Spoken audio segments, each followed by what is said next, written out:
The whole institution was threatened if a slave woman could produce a free man. Hard because you've got to divorce yourself from the standards of that society. The danger of your generation, if I may say so, but we will pursue this length if you like, is to substitute one romanticism for another, because in fact, these categories are, to put it too simply, but with a certain brutal truth, these categories are commercial categories, There was a reason that when you and I were slaves, my son produced out of your body was by definition a slave. But the master's son also produced out of your body, depending on his color. If he was light enough, he could live in the big house. And if he wasn't, he took his condition from the condition of his mother. He was a slave. He was a slave because even though he might be the master's son,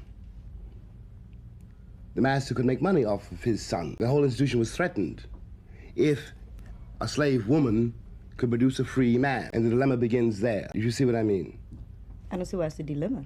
If a slave woman can produce a free man, a slave woman was forbidden that means anything. A slave woman was forbidden by law. I said the reasons are commercial, to produce a free man, because once you have a free man out of the body of a slave, you no longer have a slave. That's true. But it's very hard to recognize that the standards which have almost killed you are really mercantile standards.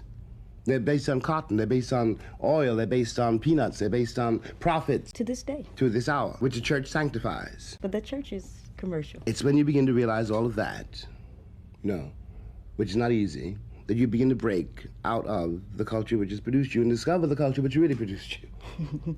You see what I mean? What really brought you where you are. When you're in trouble, when I'm in trouble, I do not sing a Doris Day Tin Pan Alley tune. You find yourself, humming and moaning, something which but that has nothing to do with the great-grandfathers did. No. That has to do with that. No, that has to do with that. What it's all about is the attempt now to excavate something which has been buried, which you contain and I contain, and which your kid contains, and which has got to carry, which one has a hand down the line for the sake of your kid and for the sake of future generations, and even for the sake of white people who have not the remotest idea what this means.